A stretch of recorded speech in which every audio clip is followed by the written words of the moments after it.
अस्सलाम वालेकुम everyone. I hope कि आप सब खैरियत से होंगे, अच्छे से होंगे, मज़े से होंगे। तो आप देख रहे होंगे कि आज जो मैं अपनी सुबह का आगाज़ जो कर रही थी, ये देखें मैंने कहा मैं आपसे शेयर करूं। तो एप्पल विनीगर जो है वो मैं 1 स्पून पानी में ऐड करके, नीम गर्म पानी होता है मेरा, और मैं वो जो इसमें ऐड करके इसको मिक्स करके मैं हर रोज़ वो लेती हूँ ताकि मैं अपनी डाइट का अच्छे से ख्याल रख सकूँ। आप भी अगर इस तरह करेंगे तो आप भी अपनी डाइट का अच्छे से ख्याल रख सकेंगे। और ये जो है इससे मुझे बहुत सारे बेनिफिट्स होते हैं। मेरा जो है जिस्म है, बॉडी है, वो बहुत फिट रहती है और मैं सारा दिन अच्छे से अपना काम भी कर सकती हूँ। तो चलते हैं आज मैं आपको बताऊंगी कि आप अपने काउंटर टॉप को किस तरह अच्छे से और नीट और क्लीन रख सकती हैं और किस तरह अपनी किचन को मैसी होने से बचा सकती हैं। तो सबसे पहले ये देखें मैंने क्या किया है। मैंने जो है मेरे जितने भी रुमाल पड़े थे और जितने भी जो रोटी के रुमाल होते हैं, उसके अलावा जितने भी मेरे वो टॉवल छोटे छोटे पड़े थे, वो सारे मैंने एक कंटेनर लिया, उसके अंदर मैंने अच्छे से ऑर्गेनाइज करके रख लिया।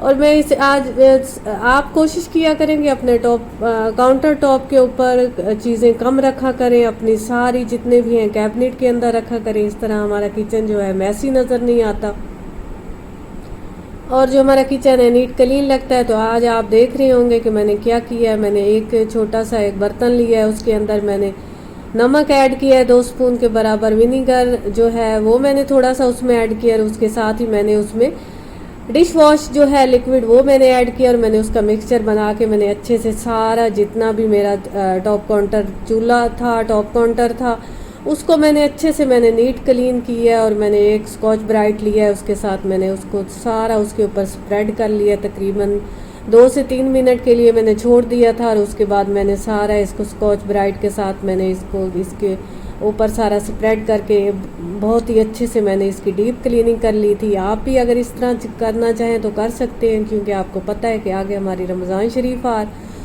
हमारी ईद आ रही है। बड़ी ईद जो है हमारी बहुत ही मसरूफियत की ईद गुजरती है, क्योंकि उसमें हमारे पास काफ़ी सारा गोश्त होता है जो कि हमने उसको समेटना होता है, उसको बांटना होता है, जिसके लिए हमारे किचन का मैसी होना जो है बहुत ज़्यादा हमारे लिए जो काफ़ी टाइम हमारा जो है उससे वेस्ट हो जाता है। तो कोशिश करेंगे अपने किचन को अच्छे से नीट क्लीन करें और जितनी भी फजूल चीज़ें हैं काउंटर टॉप के ऊपर और जितनी भी आगे पीछे जितनी भी चीज़ें आपकी फैली पड़ी हैं उनको अच्छे से ऑर्गेनाइज करें और अपने काउंटर टॉप को कोशिश करें कि बिल्कुल ही हर चीज़ से फ्री रखें और वो चीज़ रखें जो कि आपको बहुत ज़्यादा जिसकी अशद ज़रूरत है। तो आप मेरी प्यारी प्यारी बहनें आप देख रही होंगी कि किस तरह मैंने सारा काउंटर टॉप को मैंने जितनी भी जो चीज़ें बर्तन जो भी हैं सारे मैंने समेट के अच्छे से मैंने उसको नीट क्लीन कर लिया है। और ये वाला जो मैंने डीप क्लीनर बनाया है ये बहुत ही इससे शाइनिंग होती है, इससे जो कॉकरोच चूंटियाँ और जो भी हैं पड़ी, मतलब ये मेरा कहने का है कि जो भी है हमारे घर में जो जैसे छोटी छोटी मखलूक फिर रही होती हैं जो कि हमें बहुत ज़्यादा तंग करती है, और वो हैं चूंटियाँ, उसके साथ ही ककरोच। ये इस तरह का है ये वाला जो डीप क्लीनर है। इसको जब हम ये सिर्फ सफाई नहीं करता, ये वाली जितनी भी ये फ़ौज है हमारे घर को जो हमें तंग करती है वो सारी आहिस्ता आहिस्ता चली जाएगी। उसके साथ ही मैंने ये देखें सारे जितने भी अपने कैबिनेट के ऊपर से दराज थे वो मैंने सारे अच्छे से डीप क्लीन कर लिए थे। मैंने तो आज अपने जो है ईद की तैयारी तकरीबन कंप्लीट कर ली थी। अपने घर को भी सारा अच्छे से डीप क्लीन किया था। संडे का दिन था, क्योंकि आपको पता है कि आजकल बच्चे भी घर होते हैं, तो मैंने साथ के साथ अपना सारा काम जो है कंप्लीट किया। तो साथ ही ये देखें किचन में मैंने एक जो है इंडोर प्लांट रखा हुआ है, मैं उसका भी अच्छे से देखभाल करती हूँ। मैं उसको भी पानी दे रही थी। बहुत ही अच्छा और मज़े से ये ग्रोथ कर रहा है और बहुत ज़्यादा फैल रहा है और किचन में बहुत ही खूबसूरत लग रहा होता है। आप भी कोशिश किया करें इस तरह के इंडोर प्लांट्स रखा करें, उनकी खूब देखभाल किया करें। मेरी प्यारी प्यारी बहनें अगर हम इस तरह अपने काम में लगी रहेंगी तो जो है हमारा दिमाग जो आपको पता है कि जो कि बहुत ज़्यादा आगे पीछे फजूल बातों में लगा रहता है, मतलब कि हम सोचते काफ़ी ज़्यादा है। हम जो फीमेल्स होती हैं हम एक बात को अपने दिमाग में बिठा लें तो उसी बात पे लगी रहती हैं, मतलब कि जो भी कोई हो, जैसे अगर हमने कोई शॉपिंग करनी है तो हम उसमें लगी रहेंगी। हम अगर कोई छोटी सी बात अगर हमारे दिल पे लग जाए तो हम वो फील करती हैं तो मेरा कहने का मतलब ये है कि अगर आप इस तरह अपने काम को अब काम में जुटी रहेंगी और अपने काम को नीट क्लीन करेंगी और अपने घर को भी ऑर्गेनाइज करेंगी, तो आपका माइंड जो है इस तरह इस काम में लगा रहेगा। तो ये देखें, मैं अपने यूट्यूब चैनल को भी इस तरह ग्रो करने में कोशिश में लगी हुई हूँ और साथ में अपने घर को भी कितना नीट क्लीन और अपने बच्चों को भी साथ के साथ हर काम को मैं मैनेज करती हूँ। अगर आपको मेरी ये वाली जो है वीडियो अच्छी लगे तो आप मुझे ज़रूर सब्सक्राइब करें, लाइक करें, शेयर करें, ताकि मैं न्यू वीडियो डालूँ।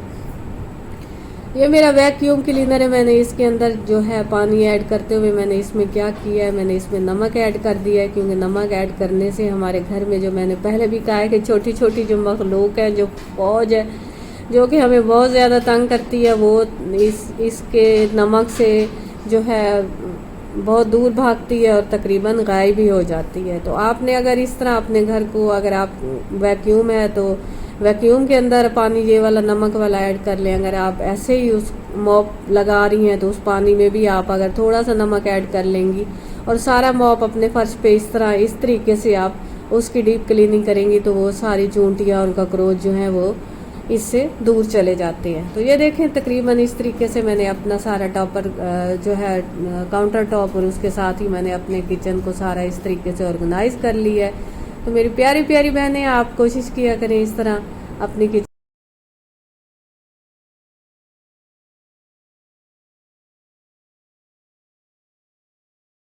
चलें जी, इस तरीके से मैंने अपनी किचन जो है वो डीप क्लीन कर ली थी। और आज की जो मैं आगे चलती हूँ वीडियो की तरफ, तो आप देख रहे होंगे कि आज की जो रेमेडी बनाई है मैंने, जो है वो ईद के लिए स्पेशल रेमेडी है। आपने ज़रूर इसको ट्राई करना है। आप अगर इसको ट्राई करेंगी तो आप चांद जैसा आपका चेहरा हो जाएगा, आपके हैंड्स भी।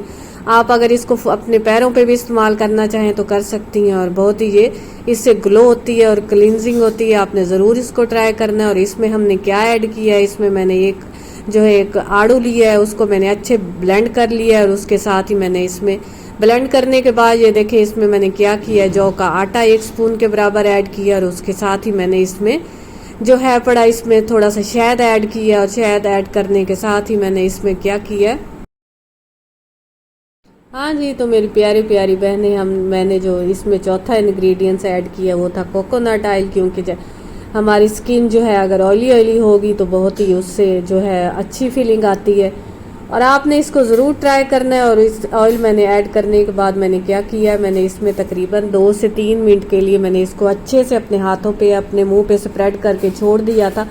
आपने ये वाला मिक्सचर बना लेना है और तकरीबन इसको 4 से 3 दिन के लिए आपने इसको फ्रिज में रख लेना है। आराम से मेरी बहनें आप इसको यूज़ कर सकती हैं। और आप देखेंगी कि अगर आप मेरी ये वाली रेमेडी इस्तेमाल करेंगी तो आपको इसके बहुत से बेनिफिट्स नज़र आएंगे। और ईद पे आप देखेंगी कि आपकी कितनी तारीफ़ें होंगी। उसके साथ ये देखें, जितना मैंने वो डीप क्लीनर बनाया था वो मैंने अपने डिश वॉश के अंदर मैंने उसमें ऐड कर लिया था। और उसके साथ ये देखें, मैं आज की जो रेसिपी बना रही हूँ बहुत ही मज़े की है और बहुत ही डिलीशियस है और यमी है। आपने ज़रूर इसको ट्राई करना है। मैंने माश की दाल ली, मैंने उस तकरीबन 1.5 स्पून के बराबर, 1.5 कप के बराबर मैंने माश की दाल ली। उसको मैंने 1 गिलास के बराबर मैंने इसमें पानी ऐड करके उसको मैंने बॉईल होने के लिए रख दिया। और उसके साथ ही मैंने इसमें जो डालने के लिए मैंने जो इंग्रेडिएंट्स लिए वो ये मैं आपको दिखा रही थी। मेरी कोशिश होती है कि मैं जो भी बनाऊं अच्छे से बनाऊं और आपको अच्छे से मोटिवेट कर सकूं। तो ये देखें, अगर कहीं भी मेरी कोई मिस्टेक हो तो आप ज़रूर मुझे अपने कमेंट्स में बताया करें। ये देखें, 2 से 3 टमाटर मैंने लिए, उनकी कटिंग कर ली। और 3 ऑनियन छोटे छोटे थे वो मैंने उनकी कटिंग की। और 3 से 4 मैंने जो है हरी मिर्चें ले ली, उनकी कटिंग की। उनकी कटिंग करने के साथ ही मैंने उसको एक साइड पे रख दिया। और साथ ही मैंने जिंजर गार्लिक का पेस्ट जो है वो मैं बना रही थी, तकरीबन वो मेरा ख़त्म हो चुका था। तो मैं आजकल जो है फ्रेश बना के वो मैं ऐड कर रही हूँ। तो इस तरीके से मैंने जो मेरी रेसिपी थी, देखें इस तरीके से मैंने तकरीबन इतने ही इसमें इंग्रेडिएंट्स डाले थे, हरी मिर्चें, प्याज और टमाटर। और उसके साथ जिंजर गार्लिक का पेस्ट मैंने जो है वो बना लिया था, तकरीबन 1-1.5 स्पून के बराबर मेरे पास था। तो कोशिश किया करेंगे जो है जिंजर गार्लिक का पेस्ट आप ताज़ा भी अच्छे से बना के डाल सकती हैं, क्योंकि इससे जो हमारी रेसिपी है वो बहुत ही मज़े की बनती है, डिलीशियस बनती है। तो मैं तो इसी तरह ही बाज़ औक़ात करती हूँ। बाज़ औक़ात मैं उसका पेस्ट बना के फ्रीज़र में रख लेती हूँ, बाज़ औक़ात मैं इसको जो है इस तरीके से अपनी रेसिपी बना लेती हूँ। और ये देखें मेरी जो दाल थी वो तकरीबन बॉईल हो चुकी थी। और इसको अच्छे से आपने ज़्यादा नहीं गालना, इसको खड़ा खड़ा दाल जो है वो इतनी बॉईल हुई हो, क्योंकि जब हम इसमें जो चिकन डालेंगे, और जो है मैंने क्योंकि देसी चिकन लिया था इसलिए मुझे इसको बॉईल भी करना था। तो मैंने ये तकरीबन हाफ़ केजी के बराबर मेरे पास देसी चिकन था और 1 कप के बराबर मेरे पास वो दाल थी। तो ये इस तरीके से मैंने सारी इसमें ऐड कर लिए और 1 हाफ़ गिलास के बराबर मैंने इसमें पानी ऐड किया और इसमें जिंजर गार्लिक का पेस्ट मैंने ऐड किया। और उसके साथ ही मैंने इसको पहले से पानी को थोड़ा सा बॉयल भी कर लिया था। और ये देखें इसके साथ में ये जो इंग्रेडिएंट्स मैंने जिनकी कटिंग कर ली थी वो मेरी प्यारी प्यारी बहनें मैंने इसमें ऐड कर ली। तो हमारा तो आपको पता है कि सारा दिन ही मसरूफियत से गुजरता है। सुबह नाश्ता, नाश्ते के बाद आपको पता है फिर घर की सफाई, मैंने मेड भी नहीं रखी हुई, तो मुझे घर को भी संवारने में, अपने बच्चों को फ्यूचर को संवारने में और अपने घर को ऑर्गेनाइज करने में लगी रहती हैं। और तकरीबन अब आने वाला है हमारा वो मज़े की ईद जिसका हमें काफ़ी दिनों से इंतज़ार था। और अब वो हमारे इंतज़ार की घड़ियाँ तकरीबन ख़त्म होने वाली हैं और हम मज़े की डिशेस बनाएंगे। और आपको पता है कि हम होम मेकर जो हैं बहुत मेहनत करती हैं और अल्लाह ने हमें सब्र और हिम्मत भी दी हुई है। तो इस तरीके से मैं अपना सारा जो है अपने घर की रूटीन मैंने आपसे शेयर की है, मैं किस तरीके से सारा घर को मैनेज करती हूँ। तो ये सारे रेगुलर स्पाइसेस इसमें मैं ऐड कर रही थी। इसमें तकरीबन 1 स्पून के बराबर मैंने हल्दी ऐड की, 2 स्पून मैंने इसमें सूखी धनिया का पाउडर ऐड किया और 1 स्पून जो है मैंने इसमें खुश्क कुटी हुई मिर्चें ऐड की। और उसके साथ ही मैंने इसमें 1 स्पून के बराबर मैंने जो है इसमें ऑयल ऐड किया और 1 स्पून ही मैंने इसमें गरम मसाले का ऐड किया। इस पॉइंट पे आप कहेंगे कि मैंने नमक नहीं ऐड किया, तो नमक मैंने तकरीबन चिकन बॉईल करते वक्त ही मैंने इसमें ऐड कर लिया था। अब जस्ट मैंने इसकी थोड़ी सी इसकी बुनाई की और उसके बाद क्योंकि मेरी दाल भी थोड़ी बॉईल हो चुकी थी वो भी मैंने इसमें ऐड कर दी। अब मैं इसकी इन दोनों की अच्छे से मैं इस पॉइंट पे मैं इनकी भुनाई करूँगी, क्योंकि भुनाई करना हमारी रेसिपी को ख़ास बनाने का एक ख़ास हिस्सा होता है। तो आप कोशिश किया करेंगे अपनी रेसिपी को अच्छा बनाने के लिए इसकी अच्छे से भुनाई किया करें। और उसके साथ ही मैंने एक पैन के अंदर मैंने थोड़ा सा ऑयल ऐड किया। ऑयल के साथ ही मैंने ये देखिए खुश्क मिर्च जो है रेड मिर्चें वो मैंने इसमें ऐड कर दी हैं साबुत। और उसके साथ मैंने ज़ीरा जो है उसको अच्छे से अपने हाथों के साथ मसल के वो मैंने इसमें ऐड कर दी है। अब इसको थोड़ा सा मैं इसका तड़का बनाऊंगी जिसको हम बघार भी कहते हैं। मैं इसका बघार बनाऊंगी और मैं इसमें ऐड कर लूँगी और मेरी झटपट जो है मेरी रेसिपी रेडी होने वाली है इसकी। सच माने तो इसकी इतनी प्यारी खुशबू थी कि पूरे घर में सारे बच्चे कह रहे थे कि मम्मा जल्दी करें, हमें भूख बहुत ज़्यादा लग रही है। और हमने ये वाली दाल, माश वाली दाल, जब हम इसमें चिकन ऐड करके बनाते हैं तो ये बहुत ही मज़े की बनती है। और इसके साथ ही मैंने इसमें थोड़ी सी हरा धनिया और हरी मिर्चें भी इनको भी काट के वो फ्रेश जो वो भी मैंने इसमें ऐड कर ली थी। और ये देखें मेरी आज की रेसिपी अगर आपको पसंद आए तो ज़रूर मुझे सब्सक्राइब करें, लाइक करें, शेयर करें। मिलते हैं न्यू वीडियो के साथ टेक केयर, अल्लाह हाफिज़।